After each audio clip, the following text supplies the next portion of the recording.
The silent cry. The courtroom was unusually crowded that crisp morning, a stark contrast to its typical somber quiet. Sunlight streamed through the grand arched windows, bathing the wooden floors in a golden hue. Whispers buzzed among the audience, the anticipation tangible as everyone awaited the proceedings. Reporters clutched their notepads, their pens poised, ready to capture every word of the unusual adoption hearing. Cameras clicked faintly outside, their flashes barely noticeable through the frosted glass doors. At the center of it all sat Jade Peterson, a 12-year-old girl with deep brown skin, sharp, curious eyes, and thick black curls that framed her face. Her small figure was dwarfed by the courtroom's imposing surroundings. She sat between Victor and Vanessa Bradshaw, a seemingly perfect couple who had applied to adopt her. Dressed in tailored suits, their demeanor exuded calm confidence.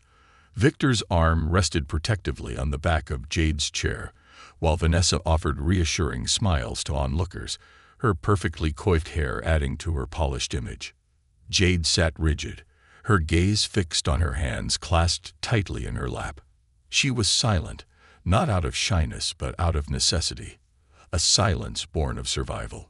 Her heart pounded in her chest, each beat a drum of apprehension. Her small, childlike figure betrayed the sharp intelligence and deeper awareness that lingered in her eyes. She wasn't just nervous, she was terrified.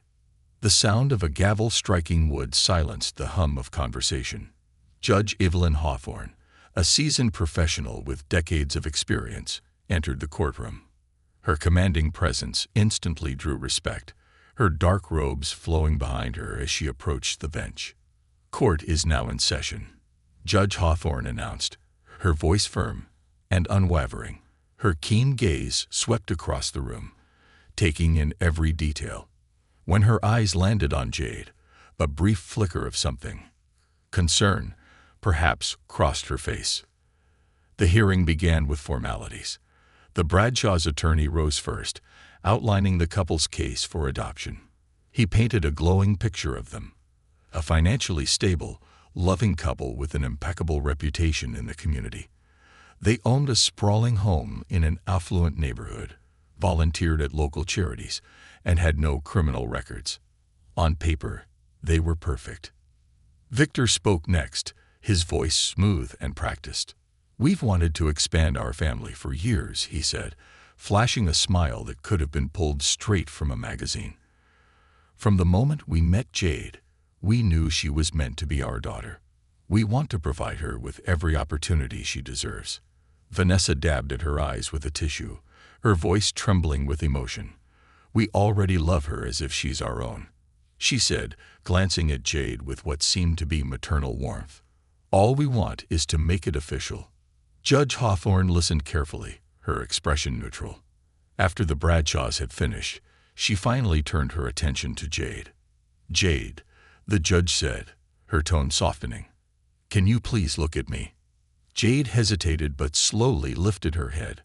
Her large, expressive eyes met the judge's steady gaze.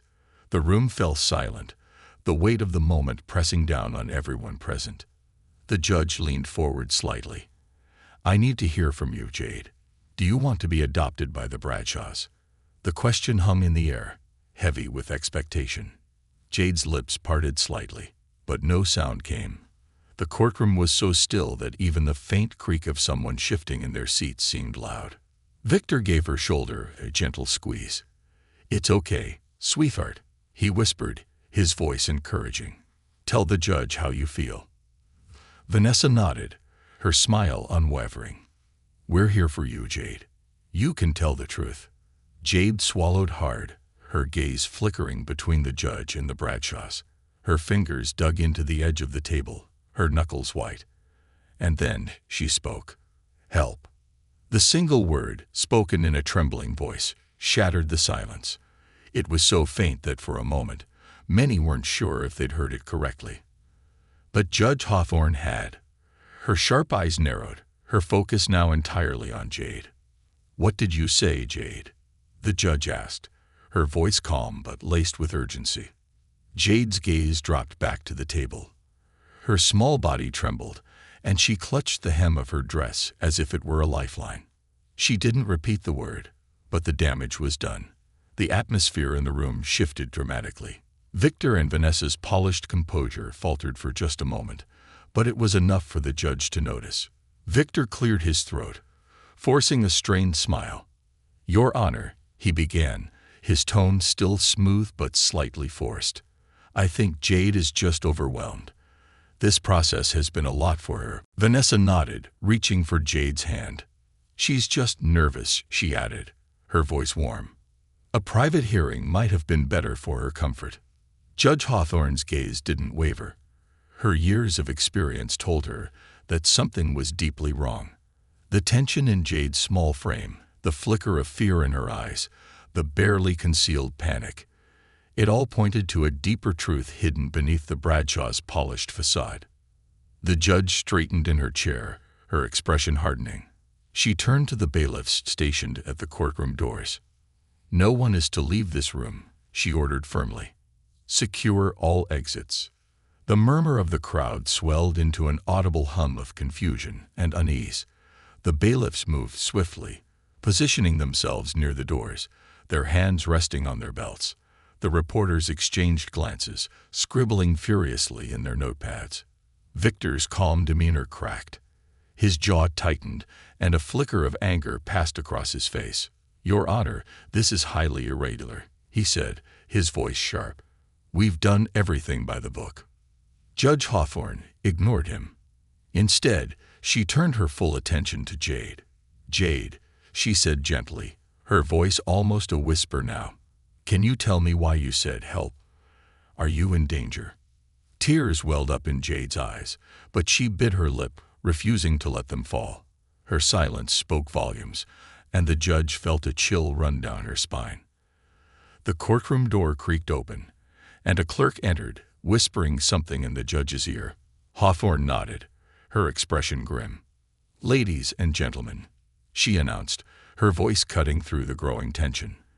"This hearing is suspended until further notice." Victor shot to his feet, his chair scraping loudly against the floor. "What are you doing?" he demanded, his polished mask slipping to reveal frustration. "We're her parents. We deserve to know what's going on." Vanessa clutched his arm, her voice shrill. "This is absurd. We've done nothing wrong." Judge Hawthorne stood, her dark robes flowing behind her as she stepped down from the bench.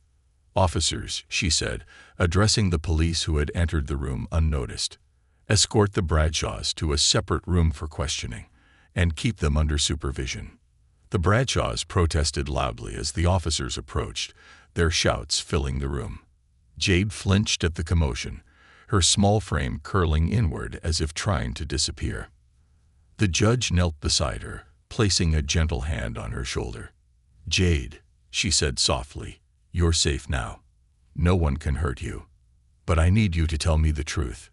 Can you do that?" Jade hesitated, her gaze darting to the Bradshaws, who were being led away in handcuffs. She took a shaky breath and whispered, "They're not who they say they are." The judge's heart sank as she realized this was only the beginning of something far darker than she had imagined. Whispers of the past. The courtroom emptied slowly, the buzz of confusion lingering in the halls as spectators, journalists, and legal aides murmured about what had just transpired. Jade remained seated, her small body hunched over as if bracing for an unseen storm. Judge Hawthorne watched her carefully, standing a few feet away, her mind already racing with questions. She had seen many cases in her career, but something about this one sent an unfamiliar chill down her spine. The Bradshaws' dramatic protest had only confirmed her suspicions. Their outbursts weren't the measured reactions of a loving family. They were the panicked cries of people whose facade was crumbling. She turned her attention to Jade, who sat frozen in her chair, her fingers twisting the hem of her dress. The courtroom, now empty save for the judge, 2 officers and Jade, felt eerily quiet. "Jade," Judge Hawthorne began gently, her voice soft but firm, "you're safe now. I need you to tell me what's going on. Why did you ask for help?" Jade didn't look up. Her curls fell over her face, a curtain shielding her from the world. She was silent for a long moment, her shoulders trembling with every shallow breath. Judge Hawthorne knelt beside her, lowering herself to Jade's level. "Jade," she said again, her tone unwavering, "I promise, no one will hurt you here. But I need to know the truth. Are you afraid of the Bradshaws?" Jade hesitated, her fingers tightening around the fabric of her dress. Slowly, she nodded, the movement barely perceptible. "What did they do to you?" The judge pressed, careful to keep her voice calm. They're not who they say they are," Jade whispered, her voice so quiet it was almost swallowed by the stillness of the room. Judge Hawthorne exchanged a glance with one of the officers, who nodded and discreetly stepped out to relay the information to Child Protective Services. The judge turned her attention back to Jade, her expression softening. "Can you tell me what you mean by that?" she asked. "Take your time." Jade's small hands released the hem of her dress, and she reached into the pocket of her cardigan. She pulled out a crumpled piece of paper, handling it with care as though it were fragile. She unfolded it and placed it on the table in front of her, pushing it toward the judge without a word. Hawthorne picked it up, her experienced eyes scanning the faded photograph. It was old but well preserved, showing a young couple holding an infant. The woman's eyes sparkled with joy, her arms wrapped tightly around the baby, while the man stood beside her, his hand resting protectively on her shoulder. On the back of the photo, an address was scrawled in blue ink, faded but still legible. "This is my real mom and dad," Jade said, her voice trembling. Her eyes filled with tears, but she blinked them away fiercely. "They told me to forget them, but I can't." The judge's brow furrowed. "Who told you to forget them?" "The Bradshaws." Jade nodded again, her fingers clutching the edge of the table. "They said my parents were bad people, that they didn't want me. But I remember them. My mom smelled like vanilla, and my dad, he used to sing to me when I was scared. They loved me." Hawthorne's heart ached at the raw emotion in the girl's voice. She placed the photo carefully on the table, her mind already turning over the implications. If what Jade was saying was true, there was more to this case than an adoption gone wrong. "Do you know what happened to your parents, Jade?" the judge asked gently. Jade's lower lip quivered. She shook her head. They were gone. And then I was with the Bradshaws."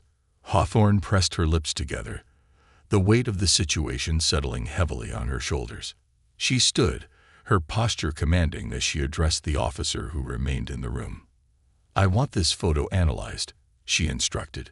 "Check the address on the back and cross-reference it with Jade's case file. And get me everything we have on the Bradshaws. I want a full background check, including financial records." The officer nodded, taking the photo carefully and stepping out to begin the investigation. Hawthorne turned back to Jade. "Jade, I need you to come with me. We're going to make sure you're safe, okay?"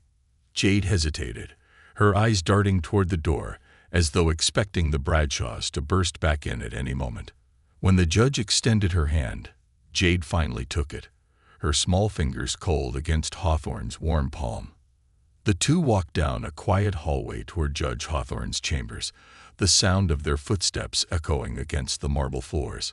Hawthorne's office was a stark contrast to the imposing courtroom, a warm, inviting space filled with shelves of books and framed photographs of her family.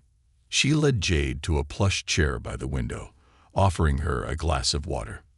"You don't have to talk anymore if you don't want to," Hawthorne said, sitting across from her. "But if there's anything else you want to tell me, I'm here to listen." Jade stared into her glass, her reflection wavering in the water. After a long silence, she spoke, her voice barely above a whisper. "They make me call them Mom and Dad," she said, her words slow and deliberate. "But they're not like parents. They get mad if I talk about my real family. They go through my things. They tried to take my picture once." Hawthorne's stomach twisted. "What do you mean they tried to take it?"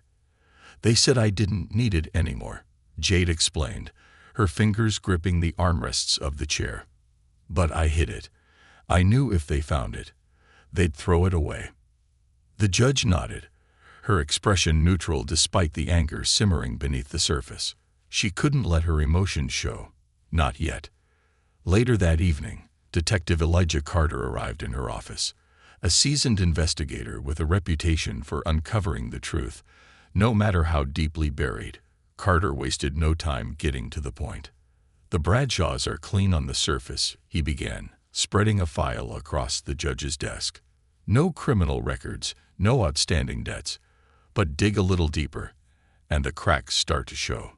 He pointed to a series of financial transactions highlighted in red. "They've moved a lot over the years. Each time, they sell their house at a loss and buy a bigger one in a more affluent area. On paper, it looks like social climbing. But when you follow the money trail, it starts to get murky." Hawthorne frowned. "Murky how?" "They've been funneling money through a series of shell companies," Carter explained. "Legal on the surface, but the pattern suggests they're hiding something. And there's more." He handed her another document. It was a newspaper clipping from a decade earlier, featuring a young couple, Jade's biological parents. The headline read, "Local ATTIGISTs demand justice against Heartwarming giant." "They were whistleblowers," Carter said. "Kayla and Darnell Peterson. They were building a case against a major corporation for embezzlement and fraud. The company's CEO was arrested, but the charges didn't stick. Weeks later, their house burned down with them inside. Arson was suspected, but the case went cold." Hawthorne's hand tightened around the paper. "And the Bradshaws." Carter's expression darkened. Victor Bradshaw was the CEO.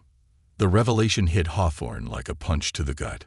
She glanced at Jade, who was sitting quietly by the window, her eyes fixed on the city skyline. The pieces of the puzzle were falling into place, and the picture they painted was horrifying. "We need to keep her safe," Hawthorne said firmly. "If the Bradshaws are behind this, she's in more danger than we realized." Carter nodded. "I'll put a protective detail on her tonight, but we need to move fast. If they think we're onto them, they'll do whatever it takes to cover their tracks." As the sun set over the city, casting long shadows across the judge's office, Hawthorne knew this was just the beginning of a much larger battle. For Jade's sake, they had to uncover the truth and ensure justice was finally served. Whispers of the past. Judge Hawthorne stared at the document in front of her, the image of Jade's biological parents etched into her mind. Kayla and Darnell Peterson. Two individuals whose lives had been abruptly extinguished, leaving their daughter alone in the world. The connection between their deaths and the Bradshaws was glaring, yet tenuous. The evidence they needed to solidify the link was still out there, hidden beneath years of careful deceit. Detective Carter stood in front of her desk, his arms crossed and his brow furrowed in concentration. "The more I dig, the clearer it becomes," he said, his voice low and steady. "The Bradshaws didn't just stumble across Jade in the system. They were looking for her." Hawthorne's gaze sharpened. Why would they target her specifically? What do they gain by adopting her? Carter sighed, running a hand through his short-cropped hair. "My guess? They see her as a loose end. If she ever started asking questions or someone connected the dots, it could reopen the case against them. Adopting her lets them control her, control what she remembers, what she says, and who she talks to." The judge leaned back in her chair, the weight of the situation pressing down on her. "And if she remembers too much?" she asked, already knowing the answer. "They'd silence her," Carter said grimly, "just like they silenced her parents." A heavy silence filled the room.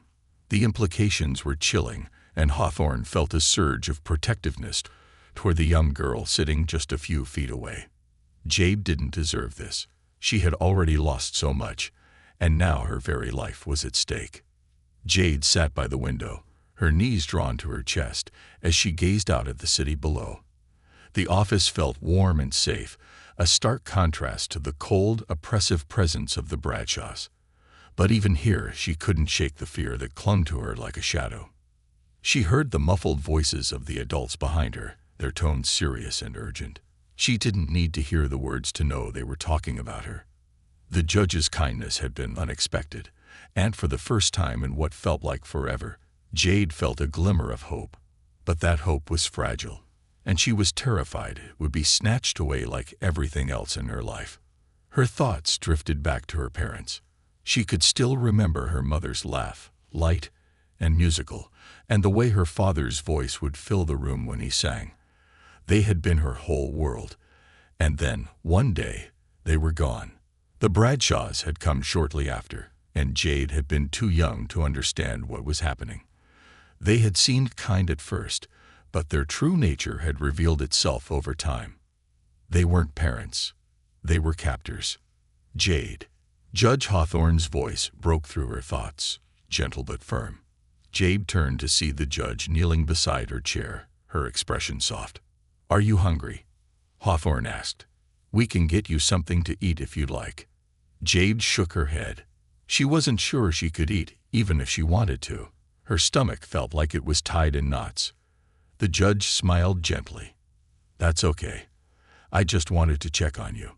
I know this has been a lot, but I promise you, we're going to figure this out." Jade hesitated, then nodded.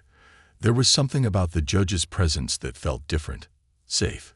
She didn't smile much anymore, but she managed a small one for Judge Hawthorne. Meanwhile, Detective Carter was already making calls.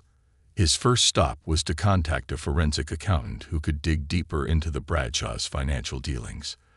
The pattern of shell companies and offshore accounts suggested a web of corruption that extended far beyond what they had initially suspected. As he spoke on the phone, his eyes scanned the files spread across the judge's desk. There were court records, newspaper clippings, and photos of the Bradshaws, all meticulously organized. But one detail caught his attention, a faded birth certificate tucked beneath a stack of papers. He pulled it out, his eyes narrowing as he examined it. "Judge," he called out, his tone sharp. "Did you see this?" Hawthorne stepped over, her gaze following his. "What is it?" Carter held up the birth certificate. "This says Jade was born in Washington State. But according to the adoption paperwork, the Bradshaws claimed she was from New York." Hawthorne's eyes widened. "That's a significant discrepancy. If they falsified her adoption records, it could blow their whole operation wide open," Carter finished. He set the birth certificate down and grabbed his phone again. "I need to confirm this. If we can prove they lied about her origins, it's game over." As the night deepened, the atmosphere in the judge's office grew tense. Carter's calls had yielded promising leads, but they needed more time to piece everything together. Outside, the city lights twinkled against the dark sky, a stark reminder of the world continuing on, oblivious to the drama unfolding within these walls. Jade had fallen asleep in the chair, her small frame curled up beneath a borrowed blanket. Hawthorne watched her for a moment, her heart aching at the sight. This child had been through more than anyone her age should ever endure, and yet there was a resilience in her that couldn't be ignored. Carter returned, his expression grim but determined. "I've got a contact at CPS pulling every file they have on the Bradshaws," he said, "and I've flagged their financial transactions for a deeper review. If they've done this before, if Jade isn't their first victim, we'll find out." Hawthorne nodded. "Good. The more we can uncover, the stronger our case will be. But we need to move quickly. If they suspect we're onto them, they'll run," Carter finished. "Or worse." The Bradshaws, meanwhile, were sitting in a stark interrogation room across town. Victor's polished demeanor had cracked entirely, his usual charm replaced by simmering rage. Vanessa sat beside him, her face pale and tear-streaked, but her eyes sharp with fear. "This is a mistake," Victor snarled at the officer standing guard. "We're respected members of the community. We demand to speak to our lawyer." "You'll get your chance," the officer replied, unflinching. "For now, sit tight." Victor slammed his fist on the table, his face red. "Do you know who I am? This is unacceptable." Vanessa placed a hand on his arm, her grip firm. "Calm down," she hissed. "Losing our temper won't help." Victor shot her a glare but relented, sinking back into his chair. His mind was already racing, calculating their next move. He had faced crises before: lawsuits, investigations, hostile takeovers. But this was different. This time, the stakes were higher than ever. This time, the truth was clawing its way to the surface. Back at the courthouse, Judge Hawthorne and Detective Carter worked tirelessly through the night, driven by the knowledge that every moment counted. As the first rays of dawn began to streak the sky, Carter finally looked up from his notes, his expression grim. "We have enough to bring them in," he said, "but we'll need to act fast. If they catch wind of this, they won't get away," Hawthorne said firmly. Her eyes flicked to Jade, still sleeping peacefully despite the chaos swirling around her. "Not this time." The secrets unravel. The following morning, the courthouse bustled with its usual activity, but Judge Hawthorne's chambers felt like a bubble of tense anticipation. The warm golden light of dawn spilled through the blinds, illuminating the chaos of documents, photographs, and files that Detective Carter had meticulously laid out over the night. Every piece of evidence seemed to tell a fractured story, but together they painted a damning picture of deceit and darkness. Jade sat at a small table near the window, her eyes red-rimmed from the previous night.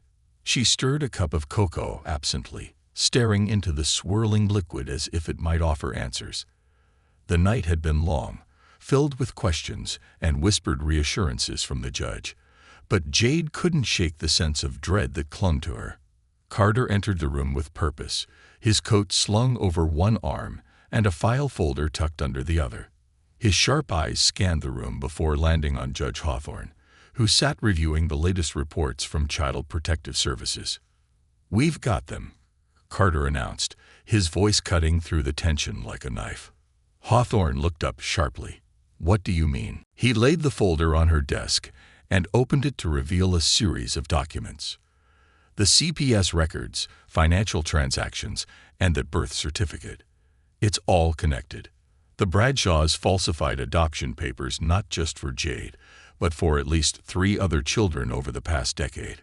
Hawthorne's eyes widened. 3 others? Where are they now? "That's the problem," Carter said grimly. 2 of them vanished after their adoptions were finalized. No school records, no medical history, nothing. The third, well, he was found dead 5 years ago under suspicious circumstances. It was ruled an accident at the time, but given what we know now. Hawthorne closed her eyes briefly, absorbing the weight of his words. "And Jade?" Carter's expression softened as he glanced toward the girl. "She's the only one who's come forward. The Bradshaws couldn't erase her memories of her parents completely, and that photo." He gestured toward the now protected photograph of Kayla and Darnell Peterson. "Is the thread that's unraveling their entire operation." Jade, overhearing their conversation, turned toward them, her voice small but resolute. "What happened to the other kids?" Carter hesitated, his usual forthrightness faltering under the weight of her gaze. "We're still investigating," he said carefully, "but I promise we won't stop until we find out." Meanwhile, across town, the Bradshaws sat in their cold, stark interrogation room. Victor's normally unshakable composure was fraying, his jaw clenched as he glared at the 2 detectives seated across from him. Vanessa clung to his arm, her perfectly manicured nails digging into his sleeve. "You're making a mistake," Victor said, his voice low and dangerous. "Do you have any idea who I am? The resources I have?" One of the detectives, a seasoned officer named Detective Layla Ramos, leaned forward, unfazed. "We know exactly who you are, Mr. Bradshaw. We also know you've been falsifying adoption records and funneling money through offshore accounts to hide your tracks. You can drop the act." Vanessa's grip tightened, and she spoke, her voice wavering. "We're not criminals. We've done everything by the book." Ramos raised an eyebrow. "By the book? Is that what you call the disappearance of 2 children who were last seen in your care, or the suspicious death of another?" Victor's mask of calm cracked, his hand slamming on the table. "We gave those kids a better life." He snapped.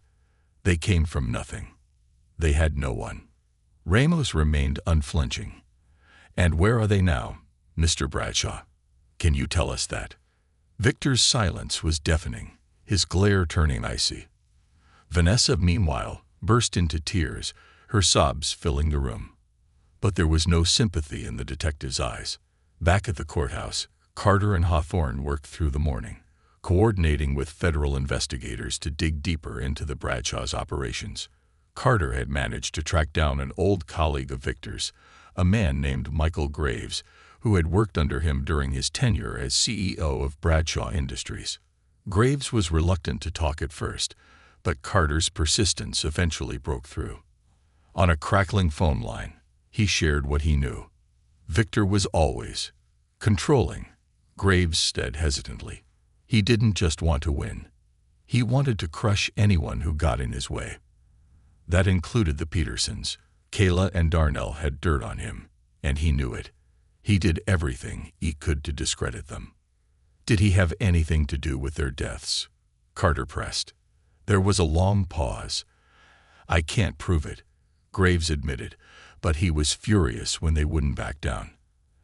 After the fire, he seemed calmer, like he'd solved a problem. "I didn't ask questions. I should have, but you didn't want to end up like them," Carter finished. Graves's silence was answer enough. Jade watched as the adults worked tirelessly to piece together the puzzle of her life. For the first time in years, she felt a flicker of hope. They believed her. They were fighting for her. But with that hope came a deep fear. What if it wasn't enough? As the day wore on, Hawthorne took a moment to sit with Jade, offering her a warm smile. "How are you holding up?" she asked gently. Jade shrugged. "I'm okay. Just scared." Hawthorne nodded, her heart aching for the girl. "That's understandable. But I want you to know something, Jade. You're incredibly brave. What you did yesterday, speaking up like that, it took so much courage." Jade looked down at her hands. "I didn't know if anyone would listen." "I'm listening," Hawthorne said firmly. "And so is Detective Carter. We're not going to let anything happen to you, I promise." Jade's eyes filled with tears, but she blinked them away, nodding. For the first time in a long time, she felt seen. By late afternoon, the pieces of the Bradshaw's puzzle were falling into place. The CPS records revealed that the couple had been flagged in multiple states for irregularities in their adoption paperwork, but their wealth and influence had kept investigations at bay.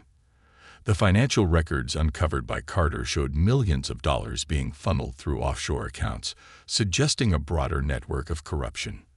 As the evidence mounted, Hawthorne prepared to issue an emergency order to place Jade under federal protection. She knew the Bradshaws wouldn't go down without a fight, and the safety of the girl in her care was her top priority. "Do you think they'll try to run?" she asked Carter as they reviewed the final report. "Absolutely," Carter replied. "But we're not going to give them the chance." That evening, as the sun dipped below the horizon, casting long shadows across the city, a team of federal agents prepared to execute warrants against the Bradshaws. Meanwhile, Judge Hawthorne stayed close to Jade, ensuring the girl wasn't left alone for even a moment. For the first time in years, Jade felt a glimmer of hope that justice might finally be served, not just for her, but for her parents, and for the other children who had suffered at the hands of the Bradshaws. As the agents moved in, the stakes couldn't have been higher. The chase for truth. The Bradshaws had always been careful, meticulous, and calculating, but the net was closing in, and the cracks in their facade were becoming impossible to hide. As federal agents descended on their estate, Victor and Vanessa Bradshaw stood in their sprawling living room, surrounded by the trappings of their ill-gotten wealth, expensive art, plush furniture, and walls that seemed to echo their desperation. Victor paced like a caged animal, his tailored suit rumpled for the first time anyone could remember. His phone buzzed repeatedly with calls from lawyers and associates, But he ignored them, his mind racing for a way out. Vanessa sat on the edge of the pristine white couch, her face pale, her perfectly manicured nails tapping nervously against her glass of wine.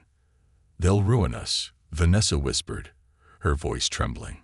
"They'll dig up everything. Victor, we can't let them take us down."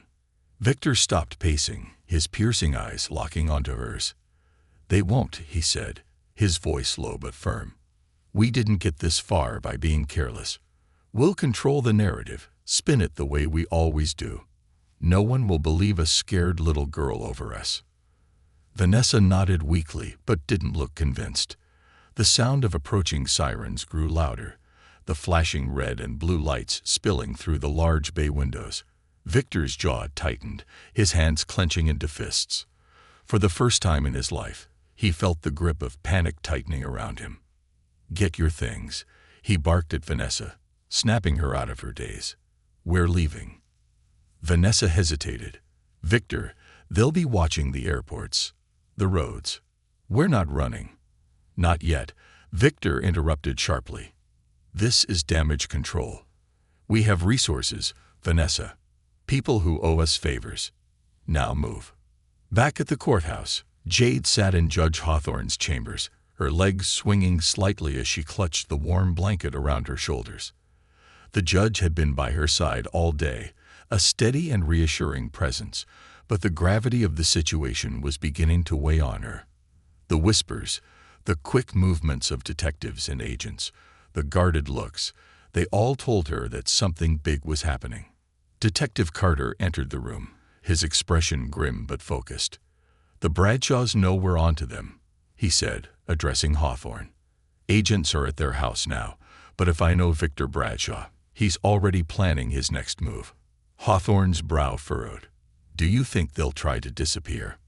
"They won't go quietly," Carter said. "Victor's too arrogant for that. But they're going to fight back, and they won't care who they hurt in the process."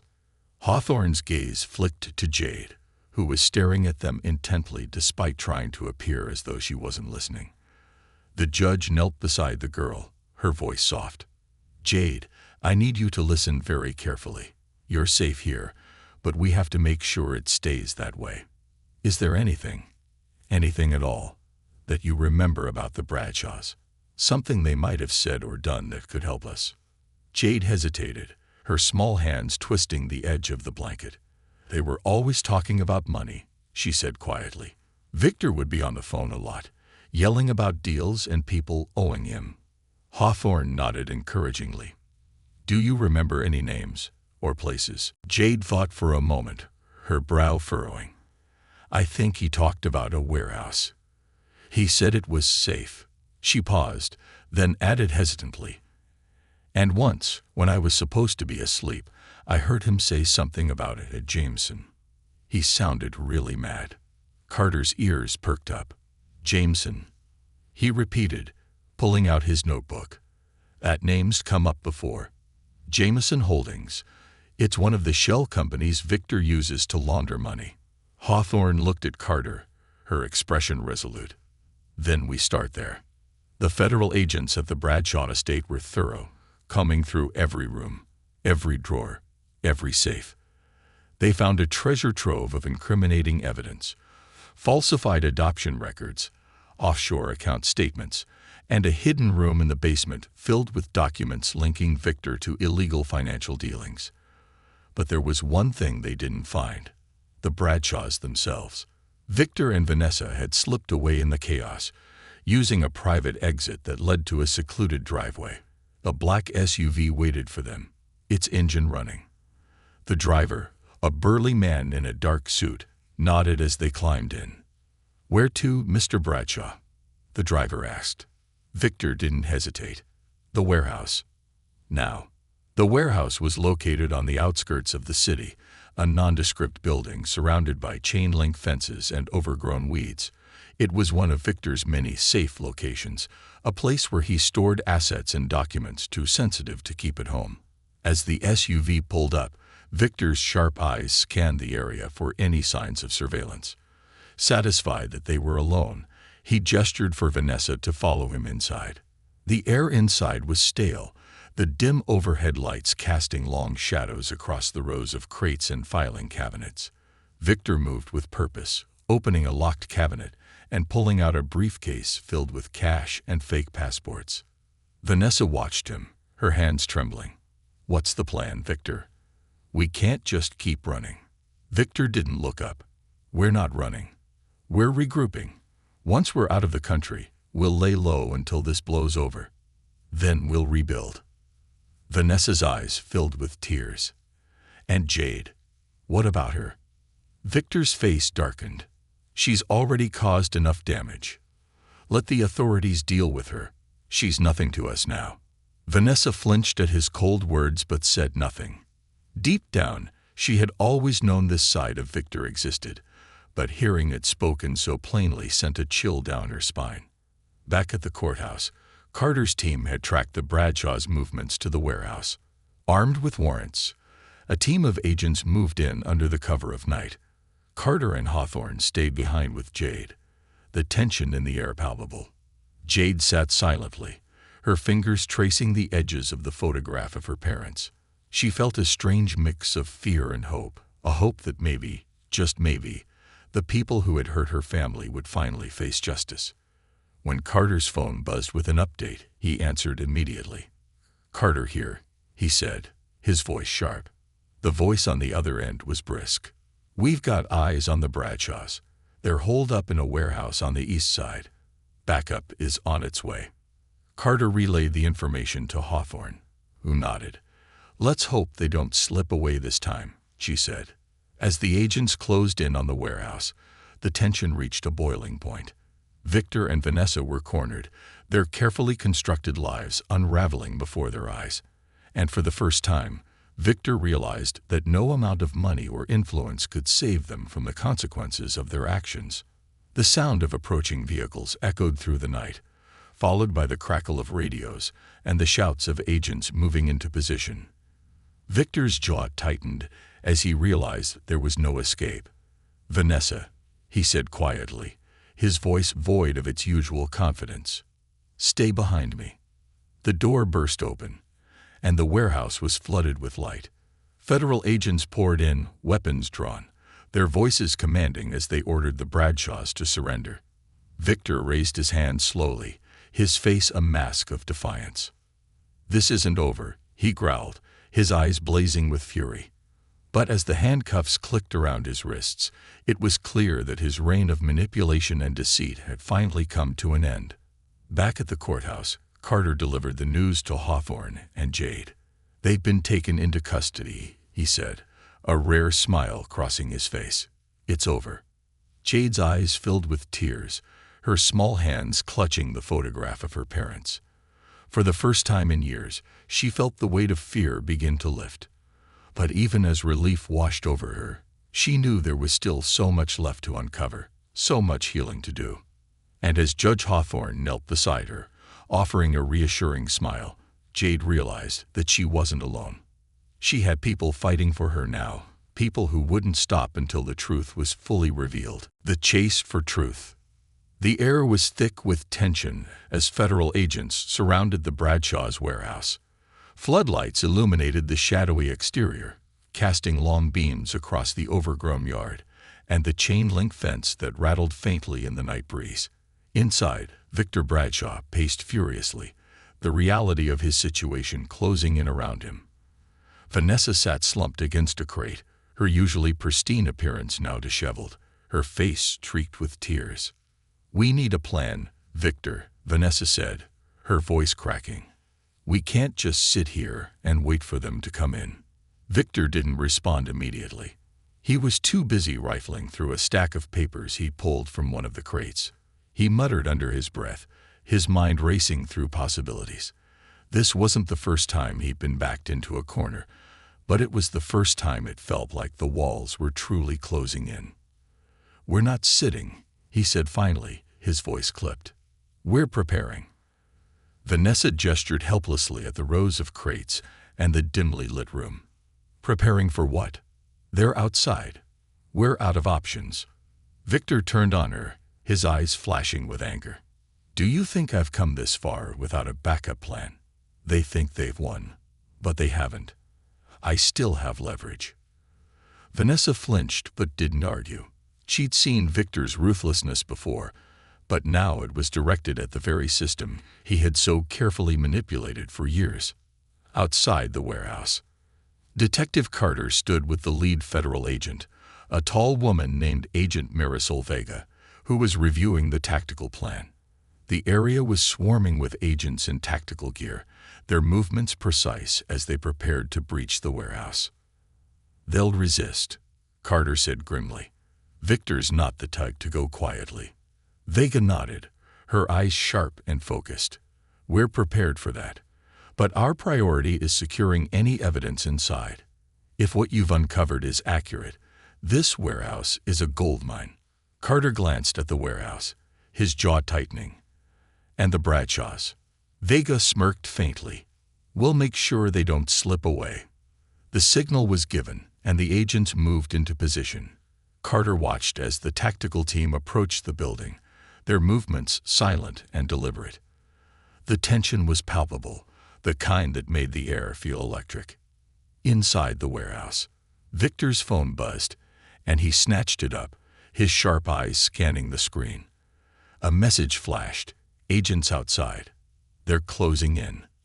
They're making their move, he said to Vanessa, his voice low but edged with urgency. He grabbed the briefcase he had filled with cash and fake passports and handed it to her. We split up. They'll expect us to stay together. You go out the back. No. Vanessa interrupted, her voice rising in panic. I'm not leaving you, Victor. Victor grabbed her shoulders, his grip firm. We don't have time for this, Vanessa. If we're both caught, it's over. You go, and I'll buy us time. Tears streamed down her face, but she nodded reluctantly. Victor handed her a small device, a burner phone preloaded with a single number. When you're clear, call this number. They'll get you out of the country. Vanessa hesitated, then turned and darted toward a narrow passage at the back of the warehouse. Victor watched her go, his expression unreadable, before turning his attention back to the crates. He opened another, pulling out a thick folder marked confidential. If they want to fight, he muttered, I'll give them one. The breach. The front door of the warehouse burst open with a deafening crash, agents flooding in with weapons drawn. FBI. Hands in the air. One of them shouted, their voices echoing in the cavernous space.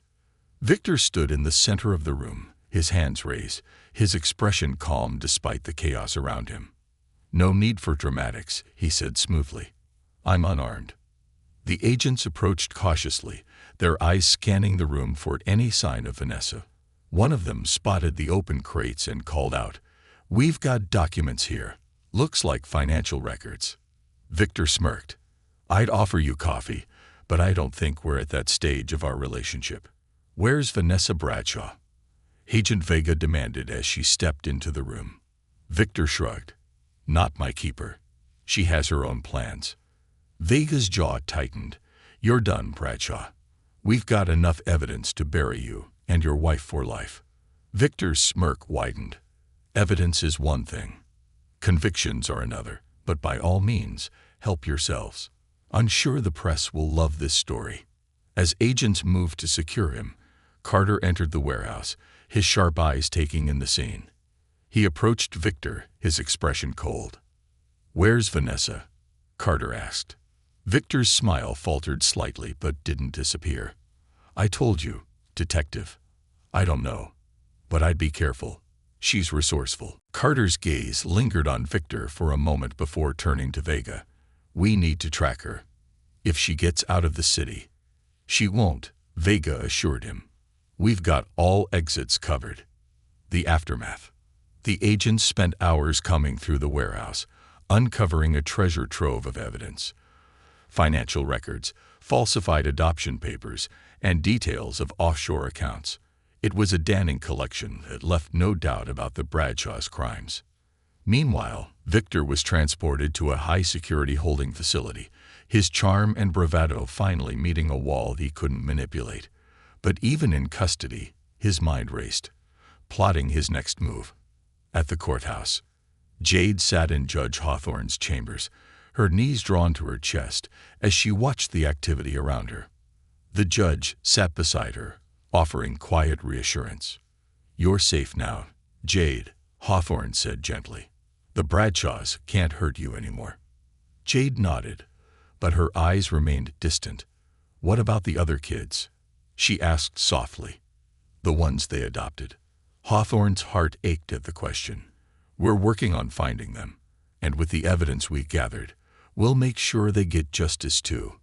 Carter entered the room, his expression a mix of exhaustion and determination. "We've got Victor," he said. "Vanessa's still at large, but we're tracking her." Jade looked up, her small voice breaking through the tension. "Will they go to jail?" Carter nodded firmly. "Yes. They won't get away with this." For the first time, a flicker of relief crossed Jade's face. But even as the pieces fell into place, she knew the journey wasn't over. There were still questions to answer, wounds to heal, and a life to rebuild. Somewhere in the city, Vanessa Bradshaw sat in a dimly lit motel room, her hands trembling as she dialed the number Victor had given her. The line rang once, twice, before a gruff voice answered.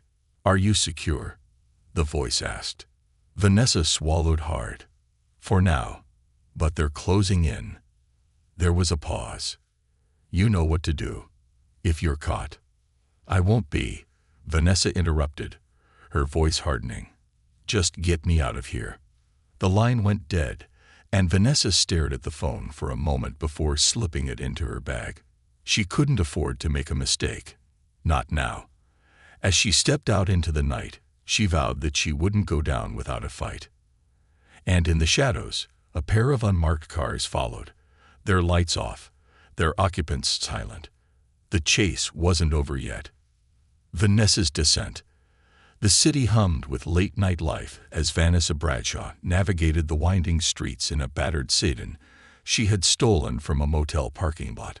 Her normally poised demeanor had shattered, replaced by a raw, almost feral determination to escape. The weight of the Bradshaws' crimes bore down on her, but she clung to a singular thought: survival. She couldn't let it all end here. Not like this. Her fingers trembled against the steering wheel as she glanced at the rearview mirror, scanning for any sign of pursuit. She didn't know how much longer she could run, but she wasn't ready to stop yet. The burner phone Victor had given her lay on the passenger seat, silent for now, but she knew it wouldn't be long before her contact reached out. Back at the courthouse, Detective Carter stood in Judge Hawthorne's chambers, a map of the city spread across her desk. His finger traced the locations they suspected Vanessa might head toward: safe houses, storage facilities, and places where she could regroup. Federal agents had secured the warehouse, and Victor was now in custody. But Vanessa had proven more elusive than they'd anticipated. "She's smart," Carter muttered, rubbing the back of his neck. Victor was always the face of their operation, but Vanessa, she's the strategist. If anyone's going to slip through our fingers, it's her. Hawthorne, seated across from him, nodded thoughtfully. "But she's desperate now. Desperation makes people reckless." Carter glanced at Jade, who sat curled up in a chair nearby, her wide eyes watching them intently. She had refused to leave the judge's side since Victor's arrest, and Hawthorne had assured her she didn't have to. "We can't let her get away," Carter said firmly, lowering his voice so Jade wouldn't hear. "Not after everything she's done." Hawthorne agreed. "We won't, but the longer she's out there, the greater the risk, especially for Jade." Vanessa's refuge. Vanessa finally stopped at an abandoned factory on the outskirts of town, the crumbling building casting eerie shadows in the moonlight. It was one of the Bradshaws' lesser-known properties, a place Victor had purchased years ago and never registered under their name. She parked the car behind a rusted dumpster and entered the building, her heels clicking softly against the cracked concrete floor. The factory was cold and damp, the air thick with the scent of mildew. Vanessa shivered as she made her way to a small office in the back, where she had stashed supplies for emergencies. Inside, she found a duffel bag containing cash, fake IDs, and a handgun. She stared at the weapon for a long moment before tucking it into the waistband of her jeans. Her phone buzzed, and she grabbed it quickly, her hands trembling as she answered. "I'm in position," she said, her voice hushed. The gruff voice on the other end responded immediately. "Stay put. We're arranging transport. You'll be out of the country by dawn." Vanessa exhaled shakily. "And Victor?" There was a pause. "He's compromised. Focus on yourself." The words hit her like a slap, but she bit back her anger. She had always known that loyalty in their world was conditional, but hearing it so plainly stung. "Fine," she said through gritted teeth. "Just get me out." At the command center, Carter's team had managed to triangulate Vanessa's burner phone signal, narrowing her location to a few square miles on the city's outskirts. Carter leaned over the map, his sharp eyes scanning the potential hideouts. "She won't go somewhere obvious," he said. "She knows we're tracking her." An agent nodded. "But she'll need a secure location to wait for extraction. This area has several abandoned properties. It's likely she's holed up in one of them." Carter grabbed his jacket. "Let's move. She's not slipping through our fingers." The factory raid. Vanessa paced the small office, her nerves fraying as the minutes ticked by. She checked her phone repeatedly, but there was no update from her contact. The silence was deafening, and her paranoia began to creep in. She froze when she heard a faint sound outside, footsteps crunching on gravel. Her heart raced as she pulled the gun from her waistband, her hands shaking slightly. She moved to the doorway, pressing herself against the wall as she strained to listen. The footsteps grew louder, then stopped. Vanessa's breath hitched as she peeked around the corner, her eyes scanning the dark factory floor. At first, she saw nothing, but then a beam of light cut through the shadows, sweeping across the room. "Vanessa Bradshaw," a voice called out, firm and commanding. "This is the FBI. Come out with your hands up." Vanessa's grip on the gun tightened. She pressed her back against the wall, her mind racing. She couldn't let them take her. Not now. Not after everything.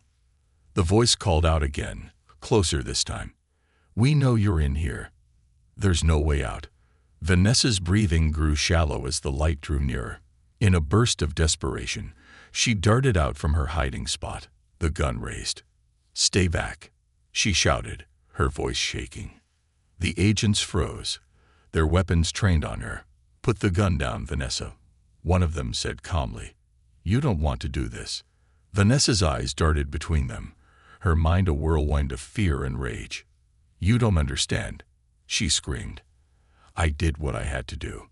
The standoff lasted only seconds, but to Vanessa, it felt like an eternity. Finally, she made her choice. She dropped the gun, the metal clattering loudly against the concrete floor. Her shoulders slumped as the fight drained out of her. Agents moved in swiftly, securing her hands in cuffs. As they led her out of the factory, the cold night air hit her like a slap. The flashing red and blue lights of the patrol cars lit up the darkness, casting her shadow against the crumbling walls. The aftermath. By the time Vanessa was brought back to the courthouse, the sun was beginning to rise, casting a pale glow over the city. She was placed in a holding cell, her face devoid of the defiance that had once defined her. Carter watched as the cell door closed behind her. "One down, one to go," he muttered. Hawthorne approached him, her expression weary but determined. "We've got the evidence, and now we have both of them in custody. This is far from over, but it's a start." Carter nodded, his gaze drifting to Jade, who was sitting nearby. The girl had watched the entire scene unfold, her young face a mixture of relief and lingering fear. Jade looked up at Hawthorne, her voice small but steady. "They can't hurt anyone anymore, right?" Hawthorne knelt beside her, meeting her gaze. "That's right, Jade. They won't hurt anyone else." But even as the words left her lips, Hawthorne knew there was still so much work to be done. The Bradshaw's web of corruption stretched far and wide, and unraveling it completely would take time. Still, for the first time, they had hope. A chance to bring justice not just for Jade, but for everyone the Bradshaws had wronged. Vanessa's final realization. Sitting alone in her cell, Vanessa stared at the blank walls, her mind replaying the events of the past 24 hours. For years, she had lived a life of luxury, built on lies and manipulation. Now it had all come crashing down, and she was left with nothing but the cold, hard truth. She thought of Victor, of the promises they had made to each other, of the empire they had built together. She thought of the children, Jade and the others. And for the first time, a pang of guilt pierced through her carefully constructed defenses. Vanessa closed her eyes, tears streaming silently down her face. She had spent so long running, but there was nowhere left to hide. The truth revealed. The morning light filtered into the courthouse, the soft glow marking the dawn of a day that would change everything. Jade sat in Judge Hawthorne's chambers, her small hands clutching the photograph of her parents, as if it were a lifeline. Around her, the room buzzed with activity. Detectives, federal agents, and lawyers sorting through the mountain of evidence they had collected against the Bradshaws. But none of it seemed to matter to Jade. All she wanted was the truth. "Detective Carter," Judge Hawthorne called, her voice steady but firm. "Do we have everything we need to proceed?" Carter approached, holding a thick folder in one hand and a steaming cup of coffee in the other. "We've got enough to file charges on multiple counts: fraud, falsification of records, and child endangerment, to name a few." The evidence from the warehouse sealed the deal. Vanessa cracked during questioning and confirmed Victor orchestrated everything. Hawthorne glanced at Jade, her expression softening. "What about the Petersons? Do we have any new information on what happened to her parents?" Carter's face darkened. Vanessa admitted they were a problem Victor needed to solve. She didn't go into details, but it's clear he was behind their deaths. The arson investigation from years ago points directly to him. He thought eliminating them would bury the evidence they'd collected. Jade, overhearing the conversation, tightened her grip on the photograph. Her voice was small but filled with determination. "They didn't deserve that. My mom and dad, they were good people." Hawthorne knelt beside her, placing a gentle hand on her shoulder. "You're right, Jade. They were. And we're going to make sure their story is told." Victor's interrogation. In the sterile interrogation room, Victor Bradshaw sat across from Carter, his usual arrogance stripped away. The sharp lines of his suit were rumpled, his hair disheveled, and the shadow of a beard darkened his jawline. Yet, despite his circumstances, his eyes still held a spark of defiance. "You think you've won, don't you?" Victor sneered, leaning back in his chair. "You have no idea what you're dealing with." Carter folded his arms, his expression unimpressed. "What I'm dealing with is a man who thought he could outrun justice. But guess what, Victor? It caught up to you." Victor smirked, though it lacked conviction. "You have no idea how deep this goes. The people I work with, they won't let this stand." Carter leaned in, his voice dropping to a near whisper. "You're alone, Victor. Your wife has already flipped on you. Your empire is crumbling. And the people you think have your back, they'll drop you the second you're no longer useful." Victor's smirk faltered, and for a brief moment, his mask slipped, revealing the fear underneath. But he quickly recovered, his voice cold. "You think putting me in a cell changes anything?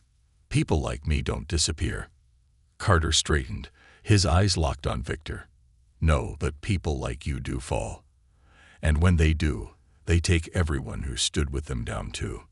Vanessa's confession.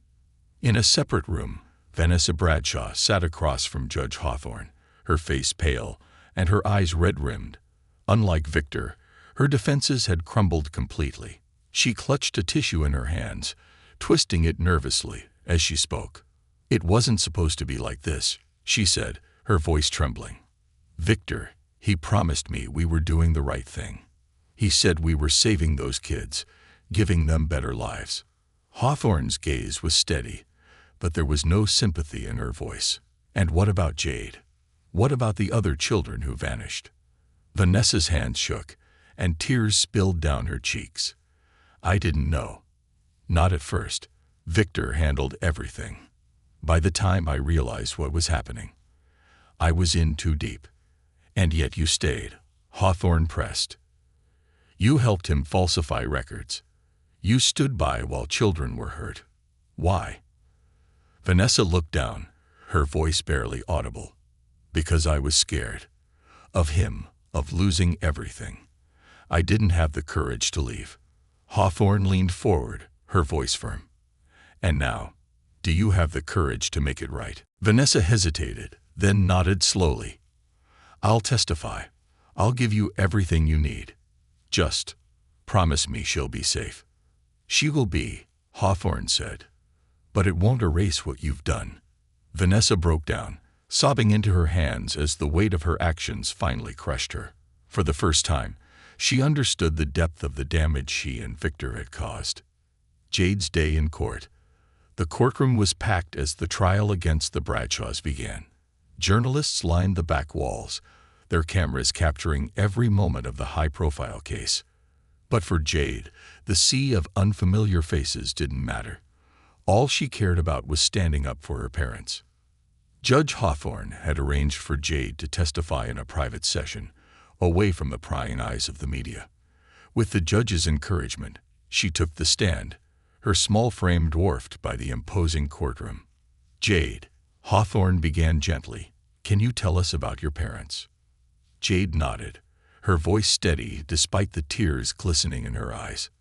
They were the best. My mom used to sing to me at night, and my dad, he made me feel safe. They loved me. Hawthorne smiled softly. Do you remember anything about the night they left? Jade hesitated. The memory's painful, but she pushed through. I remember fire, and people yelling. My dad told me to hide under the bed, and I did. Then, I didn't see them again. The courtroom was silent, the weight of her words hanging in the air. Even the reporters, usually relentless in their pursuit of a story, seemed moved. Hawthorne leaned forward. Thank you, Jade. That was very brave. Jade stepped down, her head held high. For the first time, she felt a sense of closure. Her parents' story was finally being heard. The verdict. After weeks of testimony and mountains of evidence, the jury deliberated for only a few hours before reaching their decision. Victor Bradshaw was found guilty on all counts, his sentence ensuring he would spend the rest of his life behind bars. Vanessa, having cooperated with authorities, received a reduced sentence, but would still serve significant time. As the gavel fell, signaling the end of the trial, a collective sense of relief washed over the courtroom. Justice had been served. A new beginning. Months later, Jade stood in a sunny park, her face bright with hope. She was now living with a foster family who truly cared for her, a family who encouraged her to remember her parents and honor their memory. Judge Hawthorne and Detective Carter had kept their promise, staying in touch and ensuring she had everything she needed. As Jade ran toward a group of children playing on the swings, she glanced up at the sky. I hope you're proud of me, Mom and Dad, she whispered. I didn't give up. In the distance, Hawthorne and Carter watched her, their hearts full. They had fought tirelessly for justice, and now they could see the fruits of their labor in Jade's radiant smile. She's going to be okay, Hawthorne said softly. Carter nodded. Yeah, she's stronger than any of us. As the sun set, casting the park in a warm golden glow, it was clear that, despite the darkness of the past, Jade's future was bright. And for the first time, in a long time, she felt free.